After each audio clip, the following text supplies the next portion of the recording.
Hey everybody, it's low carb and keto nutritionist Amy Berger here again, bringing you what I hope is another educational and helpful video about how to do a low carb or ketogenic diet properly and without losing your mind. Right up front, this is going to be a long video. I'm going to speak quickly, but I have lots of notes this time. There's a lot to cover. This is a huge topic. So that whole thing about me trying to keep these videos to under 10 minutes, yeah, that's not going to happen. It seems like a lot of the topics I've covered so far just require more time. And the reason they require more time is because they're big and they're important. And that's why I'm covering them in my first several videos. Hopefully sometime down the line, I'll talk about, lesser issues, more minor issues that can be done in a 10-minute video. But I'm not going to take forever because guess what? I've got some pork spare ribs in the slow cooker with my name on it. And this house smells amazing, or apartment, wherever this is. If you are new to my YouTube channel, hello, thanks for joining me. And it's really interesting to me because I think a lot of people are finding me through my videos and have never read my blog or didn't know I have a blog. And I think I'm actually best known for my blog. So if you're watching these videos and you don't know who I am, you can go to tuitnutrition.com. That's TUIT nutrition.com. There's a little about me page. You can see the services that I offer. I do provide consultations worldwide. So if you're watching this from anywhere in the US or overseas, you can work with me if you want to. And let's see, before we get started, I'm rocking the Carnegie Mellon shirt. I don't know if you can see that, but that is my alma mater. I went to Carnegie Mellon University in Pittsburgh, Pennsylvania, one of my favorite places on earth. And I studied creative writing. I was a creative writing major. And yet Carnegie Mellon is one of the top schools, not just in the US, but in the world for computer engineering, software and hardware and electrical engineering. But since I studied creative writing, I am the least tech savvy, least computer savvy person to have ever graduated from that institution. So that is why my website is not as technically pleasing or as technically, advanced as I might like, but hopefully the writing is good. And, now that I'm a published author and you can find my book on Amazon or at Barnes & Noble, hopefully I'm a testament to Carnegie Mellon's writing program and not a total embarrassment. My book is The Alzheimer's Antidote, and it's about using a low-carb diet for Alzheimer's disease. All right, I'm already 2.5 minutes in. Let's go. Today's topic, stalls, weight loss stalls on ketogenic or low carb diets. So I'm speaking to a very specific population here. If you are using a ketogenic diet for some reason other than losing body fat, this video might not apply, but I encourage you to watch because you might still learn something either helpful for yourself or helpful for someone that you know or someone in one of your social media keto circles. I guess first, and forgive me if I look down at the notes, there are a lot of them. First, we have to define a stall. And I think it was Dr. Stephen Phinney, but don't quote me on this. Somewhere in some book, somewhere about low carb, I read that this expert, whoever did this writing, doesn't consider it a stall unless it's been 8 weeks with no change to either your scale weight or your measurements. So you cannot just go by scale weight, and 8 weeks. So if you've been doing keto and it's been 5 days since you've lost a pound or 2, or it's been 2 weeks, guess what? You are not stalled. That's not a stall. That's not a plateau. If it's been 4 weeks, it's not a stall. If it's been 5 weeks, it's not a stall. You are not stalled unless it's been a very significant length of time with no change, like I said, to your weight or your measurements. Don't go by the scale alone because body composition, you don't want to lose weight. I mean, if you're very, very heavy, you do want to lose total weight, but we want to lose fat. We don't want to lose bone. We don't want to lose muscle. So you can't always go by the scale. The human body is beautiful and complex and frustrating as all hell.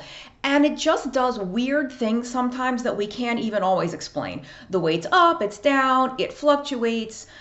So from day to day, you can't drive yourself crazy. You have to look at the long-term trend over time. And I have a blog post about this. I'll be linking to a lot of blog posts and articles in the pinned comment for this video that you can check out if you want to learn more.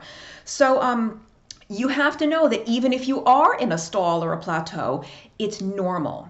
You have to expect it. weight loss or body fat loss on low carb or keto, particularly if you have a lot to lose, if you're 50, 100, 200 pounds overweight, you have to be in it for the long haul. You got to play the long game. And weight loss is not linear, right? We wish that you start here. I don't know where my camera is. And it's just linear. It just ends and you just lose weight steadily every single day with no bumps or hiccups along the way. That's not how it happens, right? Weight doesn't come off a little bit every single day until you magically arrive at your goal weight. I mean, if only it were that easy, kids, right? Holy moly. Now remember, all the years or decades that you were putting on weight, that you were gaining body fat, it didn't happen like that either. It wasn't like every single day you put on 2 ounces or 3 or 8 ounces till the point that, 20 years later you were 100 pounds heavier. No, it doesn't work that way. You probably gained a little bit here and there, stayed the same for a couple of months or years, gained a little more, stayed the same for a couple of months or years, gained a little more. The only reason you didn't notice it happening that way is because you weren't getting on the scale every day. It happened gradually, so you didn't even notice it, right? If you had gained 15 pounds in a month, you would have noticed. So very often weight loss doesn't happen that way either. And we get very upset when we don't see the weight coming off, but you just have to be patient. It's totally normal for it to be up and down a little bit as long as the long-term trend over time is downward. So let's see. Okay. The other thing to remember, and I really think this is very important, is that you can absolutely reap the benefits of a reduced carbohydrate way of eating, even in the absence of weight loss. Let me say that again in another way. Even when you're not losing weight, you can still have beneficial metabolic changes happening on the inside. And we know this because the doctors who treat patients with this way of eating see it all the time. And remember, to start off, not even everybody adopts a low-carb diet to lose weight. Low-carb and ketogenic diets are effective for so many other things besides weight loss, that you could gain weight on keto if you need to. You could stay the same if you need to. I will link to a paper from Jeff Volek and Richard Feynman, two of the best known researchers in this field. It's actually, I'll read you the title of the paper, and then you'll see what this is all about. Low carbohydrate diets improve atherogenic dyslipidemia even in the absence of weight loss. And it's from 2006. So 12 years ago, maybe 13 years ago by the time I air this video, if it's 2019 by then. And I will link to this in the comments. But remember, people use low carb and keto not just for weight loss. They use it for epilepsy, for PCOS, for migraines, for cardiovascular disease, for hypertension, for all sorts of other things that can get better even when somebody doesn't lose weight. Because remember, not everyone who has type 2 diabetes is overweight. Not everyone who has hypertension or cardiovascular disease or any of these other metabolic problems is overweight. So, and they proved in this study that you can have those beneficial changes. Your triglycerides can come down, the HDL can go up, the blood pressure can come down, all this, your blood sugar can come down, the insulin can come down. All this fabulous stuff can happen even when your weight's stable, meaning when you're not losing weight. Okay, let's talk about, again, I'm looking at the notes if I'm looking off camera. Let's talk about a stall real quick, because remember, when I said you can't just go solely by the scale, there's something called body recomposition, meaning shifting from higher body fat percentage to a higher lean mass percentage, right? Where you could be losing body fat or gaining lean mass, gaining muscle, or not losing fat, but you could be gaining muscle. You could be rebuilding mass that you've lost over the years. This is especially true for women, especially you menopausal, peri and postmenopausal women who have been the victims, if I can be so bold, of the low-fat calorie counting thing for so many years or decades.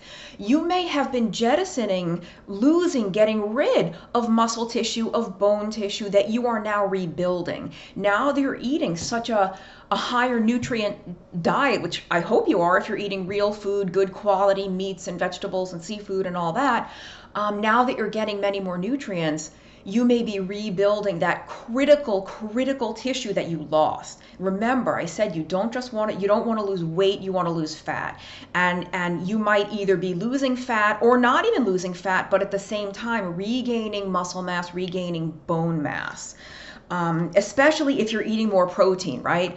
You might not be eating a ton of protein, but now that you're not eating the bread and the cereal and the pasta and the rice and the grapes and the fruit salad and all that, you might be eating a little more protein than you were in the past. And remember, bone is mostly protein. If you've heard out there that protein is bad for bones, or that too much protein makes you acidic and it leaches calcium out of your bones, that is a total absolute 100% flawed interpretation. I'll link to a very educational blog post I wrote on that issue. Don't be afraid of protein. But the bottom line of that is that you may be regaining very important tissue that, if that's the case, your scale weight is either not going to change at all, or it might not drop as much or as quickly as you want it to. But it might not have anything to do with your body fat. It could have to do with things you want to have happen, like regaining that lost tissue. All right, now the rubber hits the road. Let's talk about 5 or 6 things that can cause stalls or plateaus in fat loss on keto.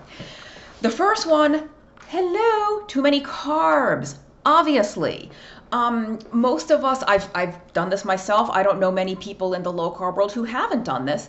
It's usually unintentional. We start out at 20 or 30 grams of carbs a day, and things work really well. We're dropping weight left and right. But over time, we become complacent. And it's not that you have to weigh and measure your food. You don't have to track your food. You can if you think this might be an issue for you. But usually this, what we call carb creep, is inadvertent and it's unintentional. It's just that we let too many little things sneak back into our diet. Maybe it's a little handful of this. At work, I'll just take one piece of candy off the admin's desk. Or things like sugar alcohols that affect some people more than others. All these keto treats that have maltitol and erythritol and xylitol, and supposedly erythritol is completely benign, but I think when we eat a ton of this stuff, people react differently. So it's just carb creep is huge. So you don't now the thing is, though, remember, some people can eat more carbs than others and still lose weight. So you might not have to be at 20 or 30 grams or less of carbs a day, but if you're not losing weight, that would be my first place to look. Am I eating 50 or 60 grams? Am I eating 80 or 100 grams? If, maybe you're one of these people that can eat 50 or 70 or 100 grams of carbs a day and still lose weight, maybe you're one of the people that really needs to be at 20 or 30, and maybe you've let things creep up to like 40 or 50. Again, unintentionally, but it's there. The second thing that I would look for is too much fat. And this is very controversial in the keto world right now. A ketogenic diet, a fat-burning, low-carb diet, is not licensed to eat unlimited fat, right? In Dr. Eric Westman's program, what is unlimited is protein. And it was the same thing with Atkins induction. There was no limit on protein. This protein fear-mongering is entirely new. What is limited on Dr. Westman's program, at least when you're brand new to the program, is fat. It's not unlimited cheese. It's not unlimited oils. It's not unlimited heavy whipping cream. It's not unlimited coconut oil and butter in your coffee. Now, the thing is, I don't want to fearmonger about fat because we're going to tip things too far in the other direction. I don't want to make anyone afraid of fat, but you can take in too much energy. You can eat too much fat. And remember, I think I've said this in previous videos, I learned the hard way myself. You can be in ketosis and gain fat.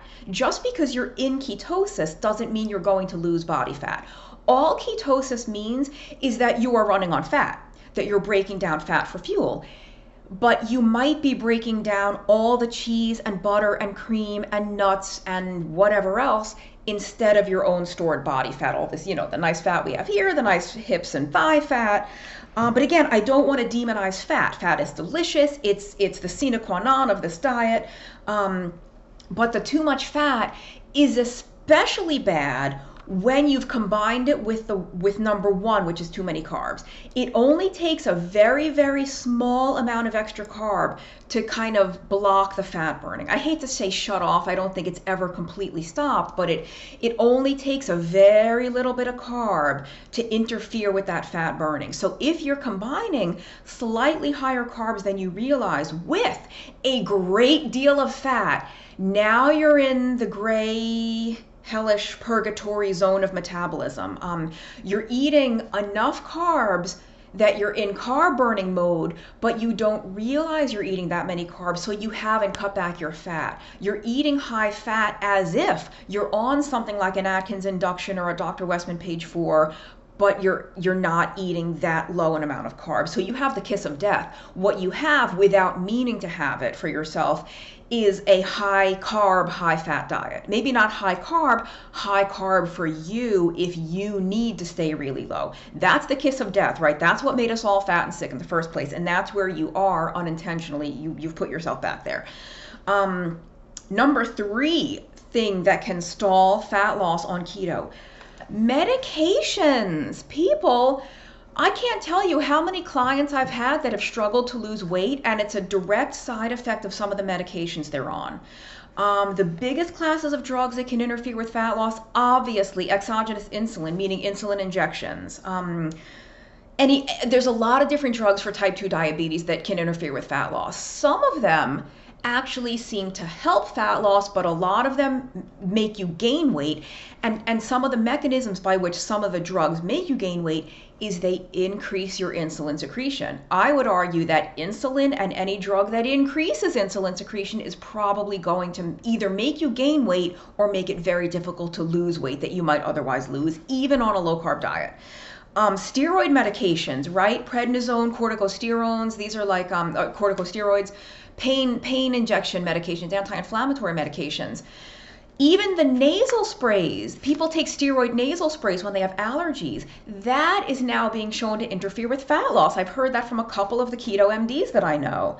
And I would say, be wary of any drug you're on.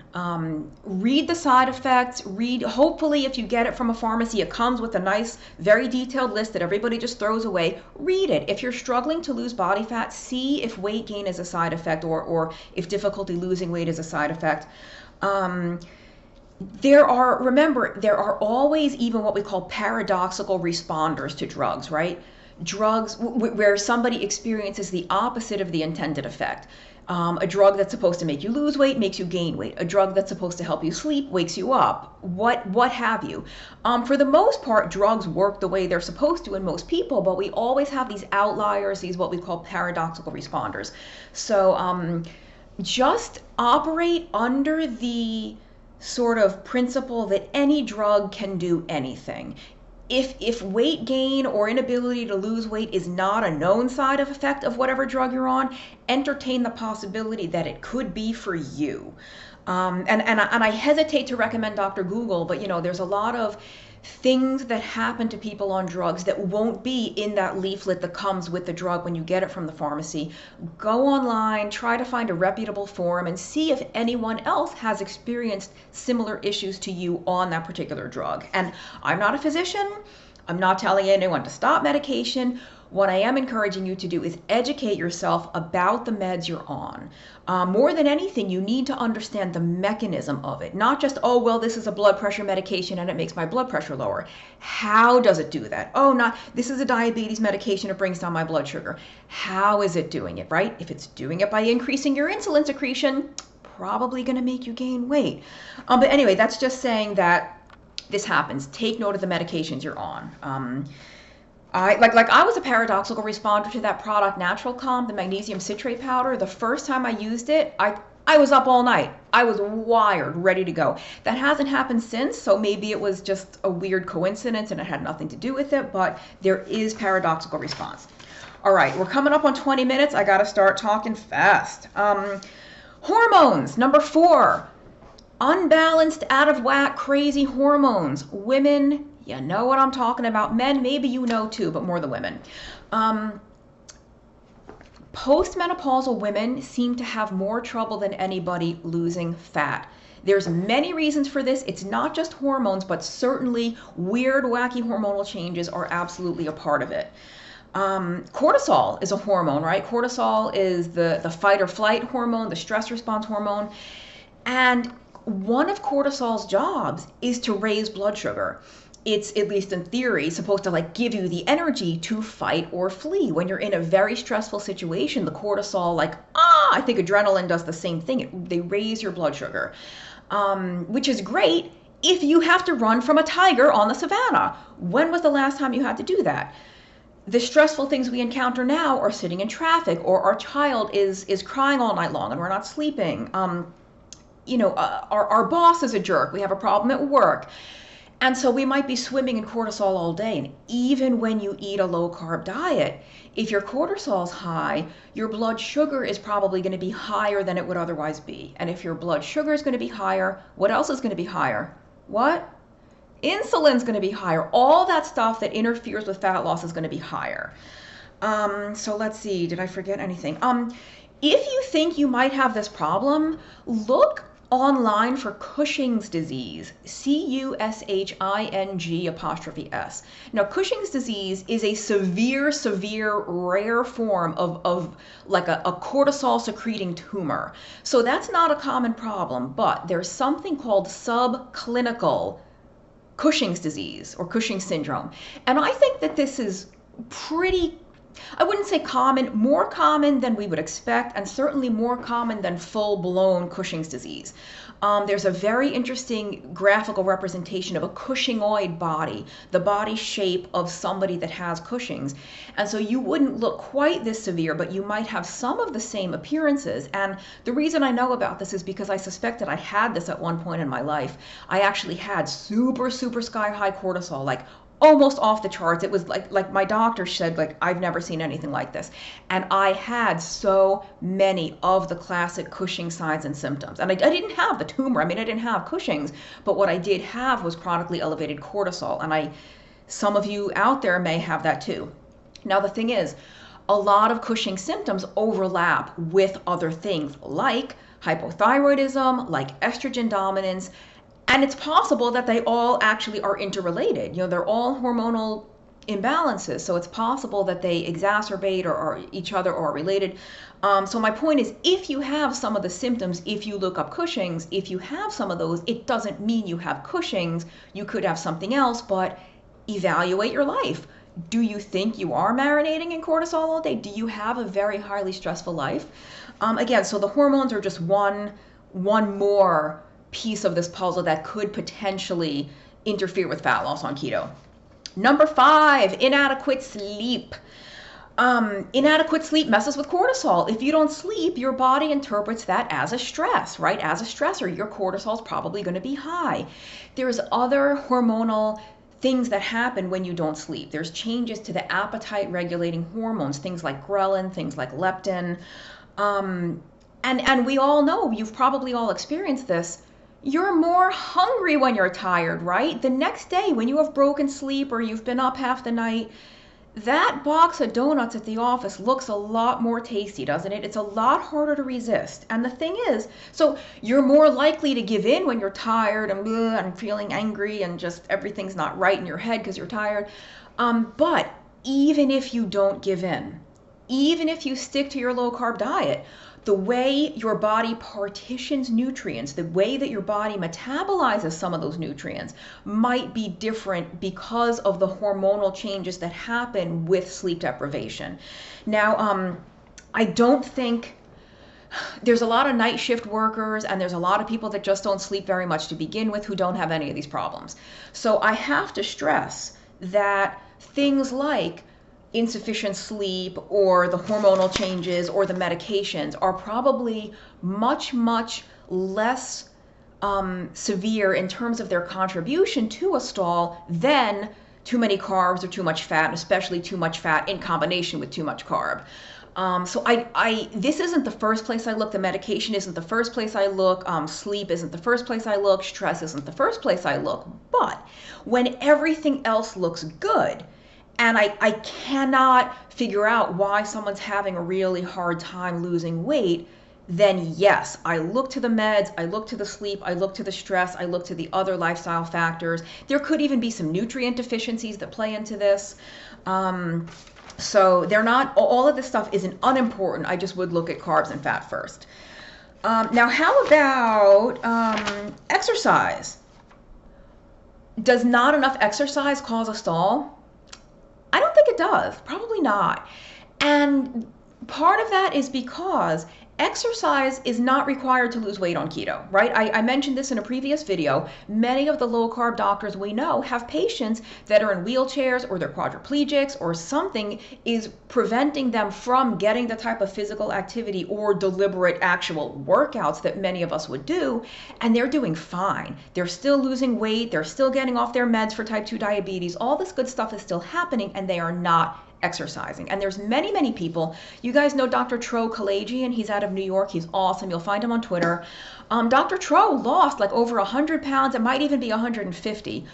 And he lost the majority of that before he started exercising. Or I think he might have been walking on a treadmill. He says that he walked on a treadmill while binge watching the Walking Dead.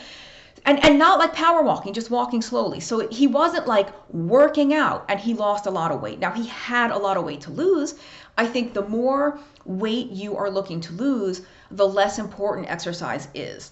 It does seem to be that a regular exercise program helps people maintain weight loss. It seems to be beneficial for not regaining weight, but to get the weight off in the first place, exercise is actually not that great a fat loss tool, despite what you've been told. Oh, diet and exercise, diet and exercise. It's like 85% diet. Now, exercise, that's not to say you shouldn't exercise. Exercise has a lot of benefits besides the weight loss that it may or may not even contribute to. For me, frankly, exercise is the best mental health tool I have.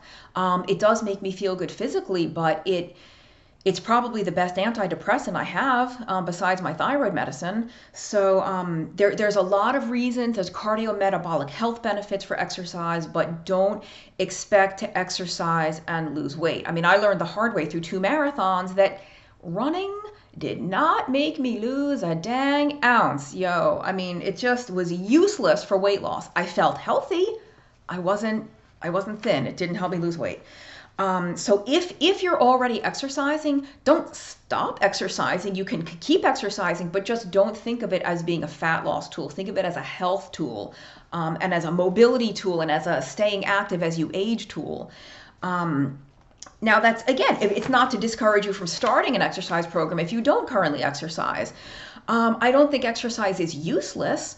I just don't think it contributes anywhere near the amount of power, let's say, to fat loss as we've been led to believe in the past. That you can sort of eat whatever you want as long as you stay on the treadmill long enough, or as long as you go on the rower for long enough. It doesn't work that way. Fat loss is a hormonal issue, not a calorie issue, not an exercise issue.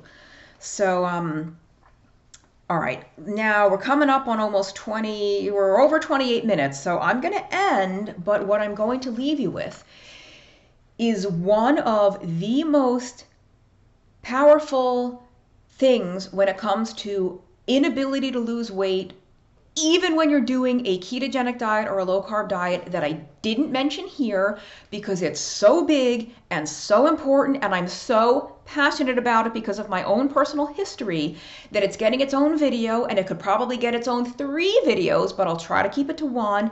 And that, my dear viewers, is thyroid.